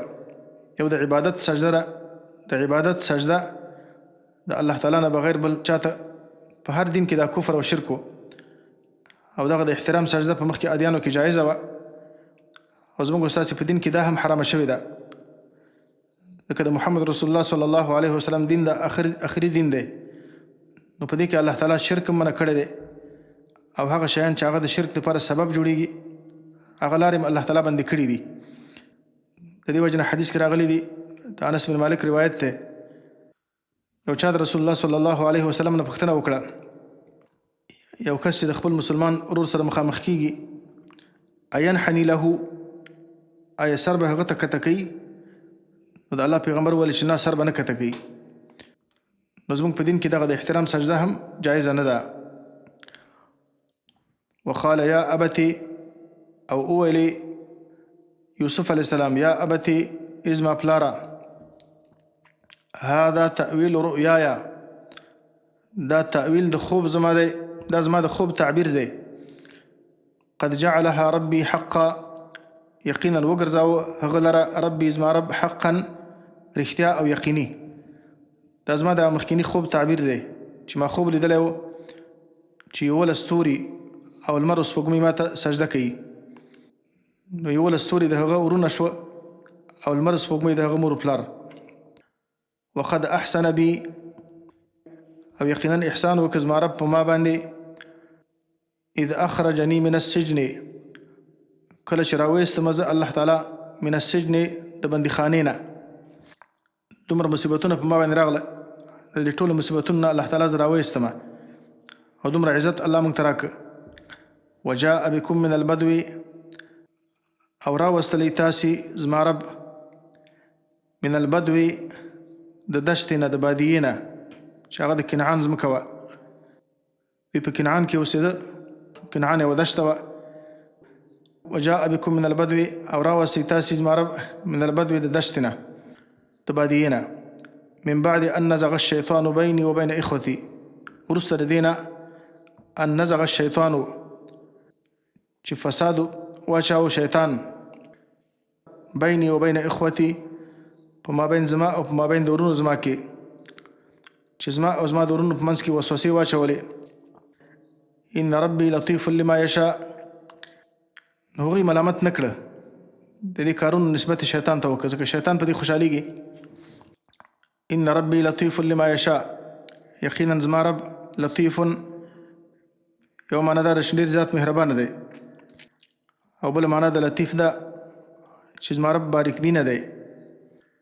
او دلته مناسب معنا ان ربي لطیف یقینا زما رب لطیف باریک تدبیر جوړونکی دی لما یشاء د هغه څه دپاره چې ویې غواړي. الله تعالی چې کوم کار اراده وکړي نو الله تعالی د هغه کار دپاره یو باریکه تدبیر جوړوي. لکه یوسف علیه السلام ته الله غوښتل چې دومره دا عزت ورته ورکړي نو الله تعالی د هغه دپاره باریکه تدبیر جوړ کړه. دا ټول مصیبتونه چې تیر شو دا مصیبتونه د دې لپاره الله سبب جوړ کړه چې الله ورته دومره عزت ورکړه. الله داسې باریکه تدبیر جوړوي چې ظاهر کې به انسان ته مصیبت ښکاره کېږي لیکن په حقیقت کې به هغه د انسان د عزت او د انسان د اوچتوالي سبب وي. انه هو العلیم الحکیم یقینا دا زما رب په هر څه باندې عالم دی او حکمتونه والا دی. رب قد آتیتنی من الملک ای رب زما یوسف علیه السلام دعا وکړه ای رب زما قد آتیتنی من الملک یقینا راکړی تا ما ته من الملک د پاچاهي او د حکومت نه. الله تعالی ته ما ته پاچاهي راکړې، حکومت یې راکړی. وعلمتنی من تأویل الاحادیث او تعلیم راکړی تا ما ته من تأویل الاحادیث د تعبیر د خوبونو نه. دا نعمتونه د ما باندې کړي دي، دا مادي نعمتونه او دا معنوي نعمتونه. فاطر السماوات والارض ای هغه ذاته چې پیدا کوونکی د اسمانونو او د ځمکې. انت ولی فی الدنیا والآخره یوازې ته زما دوست او زما مدد کوونکی او زما د چارو سنبالونکی. فی الدنیا والآخرة په دنیا کې او په آخرت کې زما د دنیا او د آخرت چارې ته برابرې. توفنی مسلما وفات کې ما په داسې حال کې چې مسلمان یم، یعنی تر مرګه پورې الله تعالی ما په اسلام باندې ثابت و قائم ولري تر دې پورې چې زه په اسلام باندې مړ شم. والحقني بالصالحین او پیوسته کې ما د صالحانو د ډلې پورې د نور پیغمبرانو سره ما پیوسته کې، یعنی کله چې ما وفات کړي نو الله تعالی زما حشر د نور صالحانو سره وکړي د پیغمبرانو سره. ذلك من انباء الغیب نوحیه الیک تر دې ځایه پورې د یوسف علیه السلام واقعه ختمه شوه. اوس دا یوه خاتمه ده. په دې خاتمه کې الله تعالی بعضې خبرې ذکر کوي، بعضې تفریعات الله تعالی په دې واقعه باندې ذکر کوي. اوله تفریع الله تعالی دا ذکر کوي چې دا واقعه دا د رسول الله صلی الله علیه وسلم د صدق دلیل دی، سره د دې نه چې پیغمبر صلی الله علیه وسلم مخکې نه په دې خبره باندې خبر نه و او په دې صحنه کې موجود نه و، لیکن دا ټوله قصه بیان کړې ده. نو دا د دې خبرې دلیل دی چې هغه د الله پیغمبر دی. ذلك من انباء الغیب، ذلك دا مذکور بیان چې کوم بیان وشو، من انباء الغیب دا د خبرونو د غیب نه دي، نوحیه الیک چې وحی کوو موږ تا ته ای نبی صلی الله علیه وسلم. وما كنت لديهم، او ستا سره مخکې د دې نه علم نه و د دې خبرو. وما كنت لديهم، او ته نه وې موجود د دوی سره، د یوسف علیه السلام د ورونو سره. اذ اجمعوا امرهم، کله چې هغو کلک خپل تدبیر، کله چې هغو د خپل کار په باره کې عزم وکړه چې یوسف علیه السلام په څاه کې واچوي او د هغه د له منځه وړلو کوشش وکړي. وهم یمکرون، په داسې حال کې چې هغوی مکر کاوه، هغوی تدبیر جوړاوه د یوسف علیه السلام د ختمولو دپاره. نو الله خپل نبي ته فرمایي چې ته په دې صحنې کې موجود نه وې، د دې نه مخکې خبر نه وې، د دې باوجود چې ته دا قصه دې مکمله بیان کړه دې خلکو ته. نو دا د دې خبرې دلیل دی چې ته د الله پیغمبر یې او تا ته الله تعالی وحي کوي. وما اکثر الناس ولو حرصت بمؤمنین. اوس په دې دوه آیتونو کې الله تعالی خپل نبي ته تسلي ورکوي. رسول الله صلی الله علیه وسلم ډېر زیات حریص و په دې باندې چې دا خلک ایمان راوړي، او خصوصا دغه د صورت په سر کې موږ دا خبره کړې وه، مشرکانو د نبي صلی الله علیه وسلم نه د دې باره کې پوښتنه کړې وه. یهود ورته دا خبره کړې وه چې تاسو دا پوښتنه ځینې وکړئ چې بني اسرائیل خو په اصل کې د شام اوسېدونکي وو، نو مصر ته د هغو د انتقال وجه څه وه؟ الله دا صورت نازل که او دا صورت مکمل د خلکو ته بیان شو، لیکن بیا هم د خلکو ایمان را نه وړ. نو الله خپل نبي ته تسلي ورکوي. که د الله پیغمبر په دې باندې خفه کېده، نو الله نبي صلی الله علیه وسلم ته وایي وما اکثر الناس، او نه دي اکثر د خلکو نه، ولو حرصت، اگر چې ته حرص کوې او کوشش کوې د هغو د هدایت کوشش کوې او په دې باره کې ډېر زیات حریص یې، بمؤمنین، نه دي اکثر د هغو نه مؤمنان. ځکه دا ستا په اختیار کې نه دی، د چا ایمان او کفر دا ستا په اختیار کې نه دی. ستا وظیفه یوازې د الله د پیغام رسول دي. وما تسألهم علیه من اجر، او دې کې ستا مشکل نشته دی، ځکه ای پیغمبره ته د دې خلکو نه د خپل دعوت په مقابل کې مزد نه غواړې چې دا په دوی باندې دروند تمام شي او دا د هغو د ایمان مانع وګرځي. وما تسألهم علیه، او ته نه غواړې د دوی نه علیه په دې وحي باندې، د وحي په دې بیانولو باندې او هغو ته په دعوت کولو باندې، من اجر، هیڅ اجر د هغو نه ته نه غواړې چې دا ستا مزد او اجر غوښتل د هغو نه دا په دوی باندې دروند تمام شي او دوی ایمان را نه وړي. نه، داسې نه ده، بلکې دا د دوی خپل شقاوت او خپله بدبختي ده. ان هو، نه دی دا قرآن کریم، الا ذکر للعالمین، مگر پند او نصیحت دی دپاره د مخلوقاتو. دا د ټولو مخلوقاتو دپاره د پند او نصیحت کتاب دی، لیکن کوم کسان چې د دې نه پند او عبرت نه اخلي هغه د دوی خپل مشکل دی. وکأی من آیة فی السماوات والارض یمرون علیها وهم عنها معرضون. اوس الله دا خبره ذکر کوي چې نه یوازې دا چې الله د دوی د هدایت لپاره قرآن رالیږلی دی، بلکې الله د دې خلکو د هدایت لپاره ډېر زیات تکویني دلایل پیدا کړي دي په دې اسمانونو کې، په دې ځمکه کې. لیکن دا مشرکان، دا بدبختان د الله د قدرت دا دلایل اینی او د الله د توحید دلایل اینی او د هغه نه اعراض کوي، د هغه نه مخ اړوي، د هغه نه عبرت نه اخلي. وکأی من آیة، او څومره ډېرې دي من آیة د نښو نه د الله تعالی په قدرت باندې، د الله تعالی په توحید باندې، فی السماوات والارض، په اسمانونو کې او په ځمکه کې، چې دا اسمانونه الله تعالی بېستنو پیدا کړي دي او دا اسمانونه الله تعالی په ستورو باندې ښایسته کړي دي او دا ځمکه الله تعالی پیدا کړې ده. په دې ځمکه کې الله تعالی غرونه، دشتې، بحرونه، نباتات، حیوانات، دا هر څه پکې الله پیدا کړي دي. دا ټول د الله تعالی د قدرت او د الله د توحید دلایل دي. یمرون علیها تیریږي دا خلک د الله تعالی په دې نښو باندې، وهم عنها معرضون او دوی د هغو نه اعراض کوونکي دي، هغو ته هېڅ توجه نه کوي، په هغو کې سوچ او فکر نه کوي. هسې ظاهرا ورته ګوري، په دې باره کې د فکر کولو نه او د عبرت اخیستلو نه او په دې باندې د استدلال کولو نه اعراض کوونکي دي. وما يؤمن اکثرهم بالله الا وهم مشركون. اوس الله تعالی په دې آیت کې د انسانانو مرض ذکر کوي او بیا د دې مرض لپاره الله سبب ذکر کوي، بیا الله تعالی علاج ذکر کوي. د دې خلکو مرض هغه د شرک مرض دی او وجه دا ده چې دوی د الله د عذاب نه ځان په امن کې ګڼي، او علاج دا ده چې هغو ته دعوت وشي. وما يؤمن اکثرهم بالله او ایمان نه راوړي اکثرهم اکثر د دې خلکو نه بالله په الله تعالی باندې الا وهم مشرکون مگر په داسې حال کې چې هغوی مشرکان هم دي. دا ټول خلک الله فرمایي په الله تعالی باندې ایمان نه راوړي مگر د ایمان سره سره هغوی د الله سره شریکان مقرر کړي دي.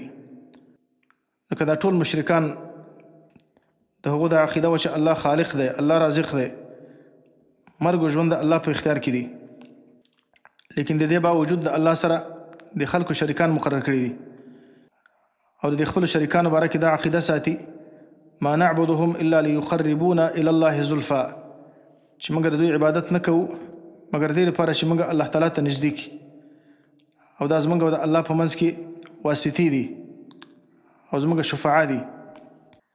یا بعضې کسانو د الله سره داسې شریکان مقرر کړي دي، په دې باندې عقیده ساتي چې خالق او رازق هم الله دی، مالک الله تعالی دی، مرګ او ژوند د الله په اختیار کې دي، لیکن د حلال او د حرامو اختیار بل چاته ورکړی.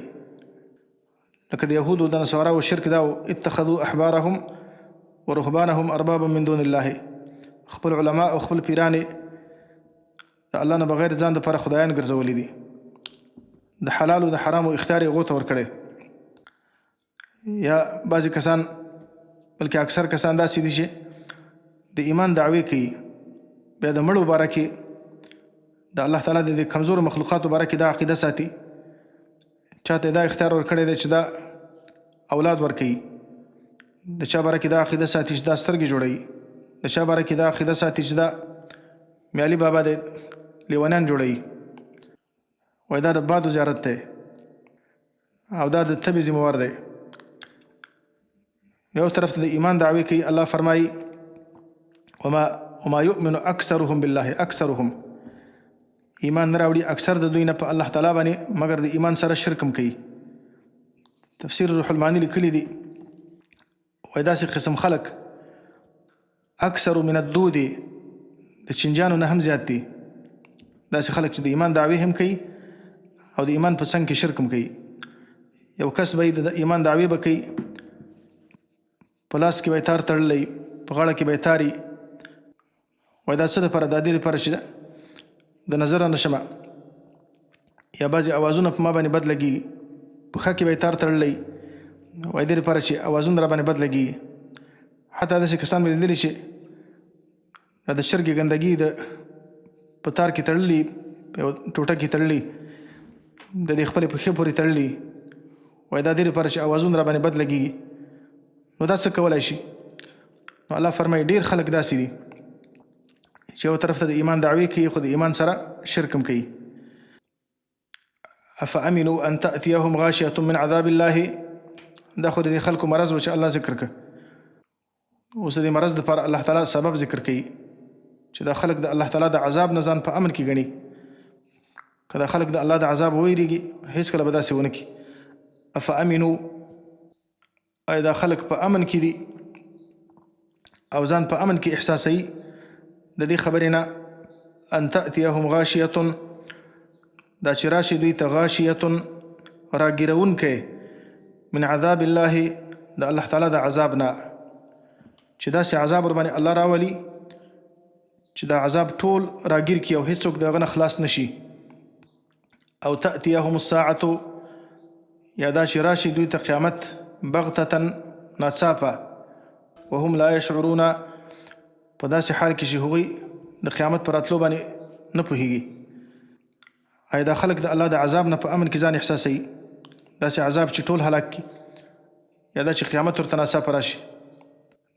نو کوم کسان چې د الله د عذابه یېرېږي او د قیامت فکر ورسره وي، هېڅکله هغوی داسې نه کوي. قل هذه سبیلي ادعو الى الله على بصیرة انا ومن اتبعني. په دې کې الله تعالی علاج ذکر کوي. د شرک او د دې ټولو مرضونو علاج دا دی چې دعوت عام شي، د الله طرف ته د خلک دعوت شي. قل ورته وفرمایي ای نبي صلی الله علیه وسلم هذه سبیلي، همدا زما لاره ده، دا زما طریقه ده او دا زما منهج دی. ادعو الى الله على بصیرة انا ومن اتبعني. زما منهج دا دی ادعو الى الله، چې زه دعوت کومه یوازې د الله طرف ته، على بصیرة سره د بصیرت نه، سره د پوهې نه، انا زه دا کار کومه، ومن اتبعني او هغه څوک چې زما تابعداري کړې ده. زما کار هم دا دی چې زه به د الله طرف ته دعوت کومه او د پوهې سره به کومه، او زما د تابعدارانو وظیفه هم دا ده چې د الله طرف ته به دعوت کوي او سره د پوهې نه به کوي. وما انا من المشرکین، او نه یم زه د مشرکانو نه. ادعو الى الله، الله خپل نبي ته فرمایي چې د خلکو ته وایي چې زما لاره دا ده چې زه به یوازې د الله طرف ته دعوت کومه. زه به د خلکو ته یوازې د الله عظمت بیانوم، د خلکو ته به یوازې د الله کبریا او د الله جلال او د الله لوی بیانومه. همیشه د پیغمبرانو دعوت د حق دعوت دا دی چې په هغه کې د الله تعالی عظمت بیان شي، په هغه کې د الله لوی بیان شي. د سورت علق نه وروسته دوم سورت چې الله نازل کړی دی سورت مدثر دی. په سورت مدثر کې الله تعالی خپل نبي ته فرمایي وربک فکبر، یوازې د خپل رب عظمت لوی بیان کا، یوازې د الله عظمت د خلکو ته بیان کا. نو رحمانی دعوت او د حق دعوت او د پیغمبرانو دعوت دا دی چې یوازې د الله طرف ته دعوت ای خلکو، یوازې د الله بندگی وکړئ، یوازې الله تاسې عظیم ذات وپېژنئ، د کمال صفتونه یوازې الله ته نسبت وکړئ. او په شیطانی دعوتونو کې همیشه د شخصیتونو ته دعوت کیږي. پلانې داسې کمالات لري، همیشه د خلکو د انسانانو کمالات بیانېږي.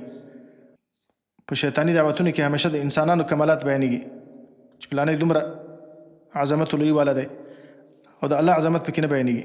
نو ځکه الله فرمایي الی الله ادعو الی الله، چې زه دعوت کوم د الله طرف ته، او علی بصیرة سره د پوهې نه، د الله طرف ته به دعوت سره د پوهې نه کېږي، علی بصیرة به کېږي. انا ومن اتبعني، دا زما طریقه ده او زما د تابعدارانو طریقه ده. څوک چې د الله د پیغمبر تابعدار دی، د الله د پیغمبر وارث دی، نو د الله د پیغمبر د وارثانو وظیفه هم دغه ده چې د الله عظمت د خلکو ته بیان کړي. وما انا من المشرکین، او نه یم زه د مشرکانو نه. زما طریقه دا ده چې د مشرکانو نه بیزاره یم. د مشرکانو نه د بیزارۍ او د براءت اعلان دا د الله د پیغمبر طریقه ده. وما ارسلنا من قبلک الا رجالا نوحي الیهم، په دې کې جواب د سوال دی. همیشه لپاره مکذبه امتونو په پیغمبرانو باندې اعتراض کړی و چې تاسو خو انسانان یاستئ او انسان خو پیغمبر نشي کېدلی. که الله تعالی پیغمبر را لېږلی نو الله تعالی به ملک را لېږلی و. لکه الله تعالی په سورت ابراهیم کې فرمایي چې د مکذبه امتونو د خپلو پیغمبرانو ته ویلي وو قالوا ان انتم الا بشر مثلنا، نه یاستئ تاسې مګر بشر یاستئ زموږ په شان، او بشر پیغمبر نشي کېدلی. په محمد رسول الله باندې هم دغه اعتراض د خلکو کوو. نو الله تعالی جواب کوي چې د الله طریقه دا ده چې همیشه الله تعالی پیغمبران انسانان را لېږلي دي. ځکه پیغمبر الله انسانانو ته را لېږي، نو انسانانو ته به انسان پیغمبر را لېږي، ځکه انسان د انسان نه استفاده کولی شي. وما ارسلنا من قبلک، او نه دي لېږلي موږ من قبلک مخکې ستانه الا رجالا، مگر نارینه م لېږلي، نارینه سړي، ملایک هم نه دي لېږلي. نوحي الیهم چې وحي کوو موږ هغوی ته من اهل القرى د اوسیدونکو د کلو نه د اهل د لوی کلو نه په دې ښارونو کې الله تعالی پیغمبران رالیږلي دي او انسانان رالیږلي افلم یسیروا فی الارض آیا نه ګرځي دا خلک په ځمکه کې دې کې الله تخفیف ذکر کوي که دا خلک ستا پیغمبري نه مني او انکار کوي نو د مخکینیو مکذبه امتونو حالت ته دا خلک وګوري افلم یسیروا فی الارض نو آیا نه ګرځي دا خلک په ځمکه کې دا مشرکان د الله په ځمکه کې سفر نه کوي فینظروا کیف کان عاقبة الذین نو چې وګوري دوی کیف کان عاقبة الذین چې څرنګه شو عاقبت د هغو کسانانو من قبلهم چې مخکې د دوی نه و د مخکینیو مکذبه امتونو حالت څنګه و چې الله تعالی په مختلفو عذابونو باندې هلاک کړي دي ولدار الآخرة خیر او خامخا کور د آخرت چې هغه جنت دی خیر للذین اتقوا دا غوره دی او بهتر دی د هغو کسانانو لپاره اتقوا چې د الله نه ویرېدلي دي او تقوا اختیار کړې ده افلا تعقلون نو آیا تاسو د عقل نه کار نه اخلئ په دې کې الله آخرت ته ترغیب ورکوي حتى اذا استيأس الرسل وظنوا انهم قد كذبوا جاءهم نصرنا په دې آیت کې الله تعالی رسول الله صلی الله علیه وسلم ته مؤمنانو ته تسلی ورکوي کله کله الله تعالی نصرت او د الله مدد وزنډیږي نو تاسې به مایوسه کېږئ نه لکه د مخکینیو پیغمبرانو هم دقسې حالت و همیشه دپاره چې الله کله پیغمبران رالیږلي دي نو الله تعالی فرمایي چې د پیغمبرانو ته په دې پیغمبران باندې قسمه قسم امتحانات راغلي مشکلات راغلي تر دې پورې چې دا امتونه به د مایوسۍ حالت ته ورسېده لیکن په دقسې وخت کې به الله تعالی خپل نصرت او مدد راولېږه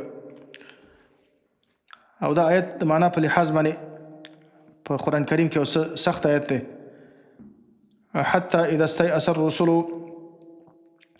تر دې پورې اذا استيأس الرسل کله چې به مایوسه شول پیغمبران د خپلو امتونو د ایمان راوړلو نه مایوسه شوه وظنوا انهم قد كذبوا په دې کې دوه قرائت دي یو قرائت دی وظنوا انهم قد كذبوا په ځال باندې شد دی او بل قرائت لکه دا زموږ اساسي مصاحفو کې دی وظنوا انهم قد كذبوا بتخفيف الذال عائشه رضی الله عنها بدا آیت په دې شکل باندې لسته وظنوا انهم قد كذبوا په ځال باندې به شد ویلې او دواړه قرائتونه متواتر دي وظنوا انهم قد كذبوا د دې معنا دا ده حتى اذا استيأس الرسل تر دې چې مایوسه بشول پیغمبران د الله تعالی د خپل امتونو د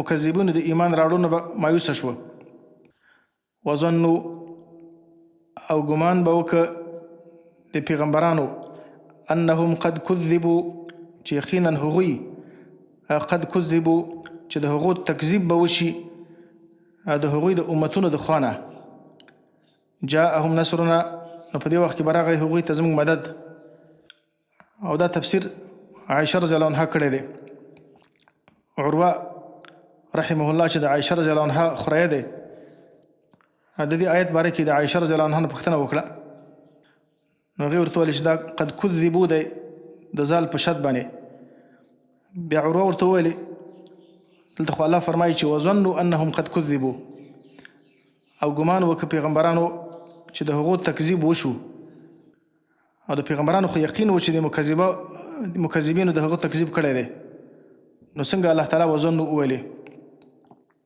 او عایشه رضی الله عنها ورته وویلې قد كذبوا کې ضمیر راجع دی د پیغمبرانو تابعدارانو ته د مؤمنانو ته راجع دی یعنې د الله تعالی مدد به وځنډېده وظنوا او ګمان به وکړه پیغمبرانو د خپلو تابعدارانو باره کې دا کوم کسان چې مؤمنان دي انهم قد كذبوا چې د پیغمبرانو تکذیب به وشي د هغو د خوا نه د خپلو تابعدارانو د خوا نه چې د خپل تابعداران به دا به زمانه واوړي دوی به زما تکذیب وکړي ځکه چې د الله مدد وځنډېده ما ورسره وعده کړې وه لکه موږ سره وعده کړې وه چې د الله مدد به راځي او د الله تعالی مدد رانغی، نو داسې نه چې دا زموږ چې کوم تابعداران دي، دا کوم مؤمنان چې دا به هم زموږ تکذیب وکړي. دا یو تفسیر دی. او دا کوم قرائت چې موږ تاسو سره دی قد کذبو، د دې قرائت مطابق عبدالله ابن عباس دا تفسیر کړی دی حتی اذا استيأس الرسل، کله چې مایوسه شول پیغمبران د خپلو امتونو د ایمان راوړلو نه، د مکذبینو د ایمان راوړلو نه، وظنوا او ګمان به وکړو پیغمبرانو علیهم الصلاة والسلام انهم قد کذبوا، چې د هغو سره چې هغو ته دروغ ویل شوي دي، یعنې کومې وعدې د نصرت چې ورسره شوي دي، دا وعدې د نصرت په دې کې هغو ته حقیقت نه دی ویل شوی. او دا خبره دا د خاطر النفس په شکل کې وه، یعنې هسې په زړه کې به دا خبره تېره شوه، دا د دوی عقیده به نه وه. لکه د پیغمبرانو خو په دې باندې یقین و چې الله تعالی د خپل نصرت کومه وعده چې کړې ده هغه وعده الله تعالی خامخا پوره کوي. لیکن دا وسوسه به د هغو په زړه کې پیدا شوله چې دې ته حدیث النفس وایي، او په حدیث النفس باندې انسان نه نیول کېږي، مؤاخذه نه کېږي. شیطان به ورته په زړه کې دا خبره واچوله، دا وهم به ورته واچوه، دا وسوسه به واچوله، او په دې وسوسو باندې انسان مؤاخذه نه کېږي. او بل تفسیر ابن مسعود رضی الله عنه کړی دی چې حتی اذا استيأس الرسل، چې مایوسه به شول پیغمبران د خپل قوم د ایمان د مکذبینو د ایمان نه، وظنوا انهم قد کذبوا، وظنوا او ګمان به وکړي د امتونو د پیغمبرانو تابعدارانو به دا ګمان وکړه انهم قد کذبوا، چې هغوی ته دروغ ویل شوي دي د پیغمبرانو د خوا نه.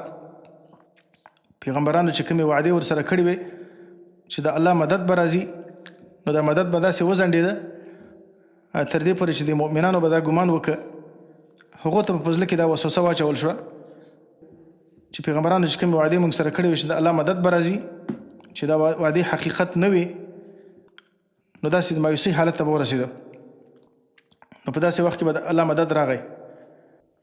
او بل تفسیر علماو داسې کړی حتی اذا استيأس الرسل، کله چې پیغمبران مایوسه شو د خپل قوم د ایمان نه، وظنوا او ګمان به وکړو پیغمبرانو انهم قد کذبوا، چې دوی خطا شوي دي په دې خپله طریقه د دعوت کې، په دې خپله طریقه د دعوت کې دوی خطا شوي دي. د دوی په دې دعوت کې څه مشکل دی، کوم شرایط چې الله تعالی د خپل مدد لپاره مقرر کړي دي، کیدای شي هغه شرایط موږ نه یې پوره کړي، نو کیدای شي په دې خاطر باندې الله تعالی مدد ځنډېدلی. جاءهم نصرنا، نو رابغې دوی ته مدد زمونږه، فنجي من نشاء، نو نجات به ورکړی شو هغه کسانانو ته نشاء چې موږ یې غواړو، چې هغه د پیغمبران او د پیغمبرانو اتباع و مؤمنان. ولا يرد بأسنا، او نشي واپس کېدلی عذاب زمونږه عن القوم المجرمین، د قوم مجرمانو نه. مجرمانو باندې چې کله د الله تعالی عذاب راشي، نو د الله تعالی عذاب د هغو نه نشي بچ کېدلی، هغوی د الله د عذابه نشي خلاصېدلی. نو د آیت مقصد دا دی چې کله تاسې دعوت کوئ، مخکې د دعوت خبره ذکر شوه، نو په دعوت کې به مشکلات راځي، تکلیفونه به راځي، بندیخانې به راځي، شهادتونه به پکې راځي، نور مشکلات به راځي. د دې مشکلاتو په وجه به تاسې مایوسه کېږئ نه، ځکه د مخکینیو پیغمبرانو طریقه دا وه چې کله به هغوی دعوت کاوه نو په دې باندې به ډېر زیات مشکلات راغله، تر دې پورې چې دا خلک به مایوسه شوه. لکه مخکې سوره بقره کې الله دا خبره ذکر کړې ده، حتی یقول الرسول والذین آمنوا معه متى نصر الله، تر دې پورې چې د الله تعالی پیغمبر او مؤمنانو به دا خبره وکړه چې د الله تعالی مدد به کله وي.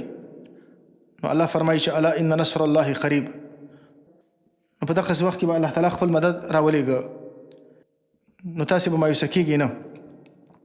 لقد كان في قصصهم عبرة لأولي الألباب، اوس الله تعالی د یوسف علیه السلام د واقعې په آخر کې په دې واقعې کې چې کوم درسونه دي الله هغه ذکر کوي چې قرآن کریم هسې د قصو کتاب نه دی. دا واقعات چې الله ذکر کوي په دې واقعاتو کې درسونه دي. لقد کان فی قصصهم، یقینا شته دي فی قصصهم د پیغمبرانو د قصو په بیانولو کې. قصص بیان ته وایي. یو قصص ده، یو قصص ده. قصص جمع د قصتون ده او قصص معنی بیان. لقد کان فی قصصهم، یقینا شته دي په بیان د پیغمبرانو کې، د پیغمبرانو د حالاتو په بیانولو کې عبرة لأولی الالباب، عبرت د عقلمندو خلکو دپاره. په دې کې د عقلمندو انسانانو دپاره ډېر زیات عبرتونه پراته دي. اولو الالباب هغه چاته ویل کېږي چې خالص عقلو والی، د سلیمو عقلونو والی. ما کان حدیثا یفترا، په دې آیت کې الله تعالی د قرآن کریم صدق ذکر کوي. ما کان نه دی دا قرآن کریم چې مشتمل دی په دې حالاتو بیانولو باندې چې د پیغمبرانو حالات بیان کړي. ما کان نه دی دا قرآن کریم حدیثا داسې خبرې یفترا چې د ځانه جوړېدای شي. قرآن داسې خبرې نه دي چې یو چا د ځانه جوړې کړي. ولکن تصدیق الذي بین یدیه، لیکن دا قرآن کریم تصدیق کوونکی دی د هغه کتابونو بین یدیه چې د ده نه مخکې وو، تورات، زبور، انجیل. وتفصیل کل شیء، او دا قرآن کریم تفصیل دی کل شیء د هر هغه شي چې د انسانان هغه ته محتاج دي، که هغه عقاید دي، که هغه احکام دي. الله په دې کې په تفصیل بیان کړي دي. وهدى ورحمة لقوم یؤمنون، او دا قرآن هدایت دی او رحمت دی لقوم یؤمنون دپاره د هغو خلکو چې هغه ایمان راوړي. ځکه مؤمنان د دې نه فایده اخیستی شي. اگر چې قرآن د هر چا دپاره هدایت دی، لیکن د قرآن کریم د هدایت نه فایده اخیستونکي خلک یوازې مؤمنان دي. وصلی الله وسلم وبارک علی نبینا محمد وعلى آله وأصحابه أجمعين.